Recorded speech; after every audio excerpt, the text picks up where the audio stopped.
আপনারা অবগত আছেন যেভাবে পশ্চিমবাংলায় পুলিশ কাস্টাডিতে পুলিশের অত্যাচারের কারণে মারা যাচ্ছে বা ক্ষতিগ্রস্ত হচ্ছে, এটা নিরসন করার জন্য আমরা আগামীকাল অর্থাৎ 7 তারিখ বুধবার শিয়ালদা স্টেশন থেকে কলকাতা রানী রাসমণি রোড পর্যন্ত একটা মিছিলের আয়োজন করেছি। আপনারা জানেন বেশ কয়েকদিন আগেই 21 বছরের তরতাজা যুবক আবু সিদ্দিক হালদার, যার ঢোলা বাড়ি, ঢোলা থানার পুলিশ তাকে চুরির অপরাধে তুলে নিয়ে এসে তাকে নির্মম অত্যাচার করে। তার পরিবারের কাছ থেকে টাকা নিয়ে তাকে জামিন করায়, আবার যাতে লঘু ধারায় জামিন হয় তার জন্য টাকাও নেয়, এবং কদিন পরে তার চিকিৎসা করতে গিয়ে কয়েকদিনের মধ্যে তিনি মারা যান।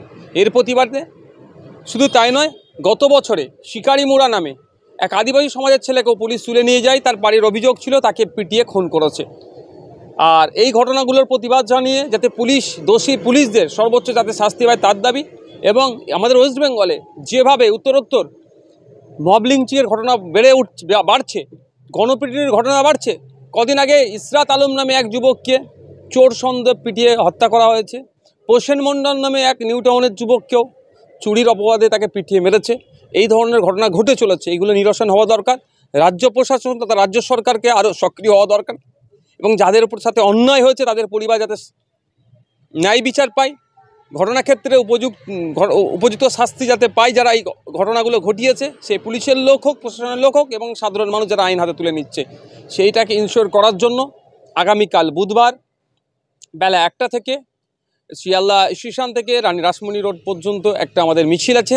এই মিছিলে সুশীল সমাজ, ছাত্র, যুব সকল শ্রেণীর মানুষকে আহ্বান করছি, আপনারা আসুন, আমাদের মিছিলে পায়ে পা মেলান, যাতে এই পরিবারগুলো ন্যায় বিচার পায় এবং দোষীরা শাস্তি পায়। তার সাথে আপনারা যোগদান করুন আমাদের মিছিলে। সর্বোপরি একটা কথা বলবো, বৃষ্টি বাদলের সময় যারা আসবেন, অবশ্যই আসছেন যারা আসবেন, ছাতা বা রেনকোটের আমাদের তো পর্যাপ্ত ব্যবস্থা নাই, আপনারা এটাও নিয়ে আসবেন, কারণ আন্দোলন বিপ্লব যাই সংগঠিত করি না কেন তার জন্য উপযুক্ত সেই সময়ের জন্য সেই রসদগুলো থাকা দরকার। ধন্যবাদ।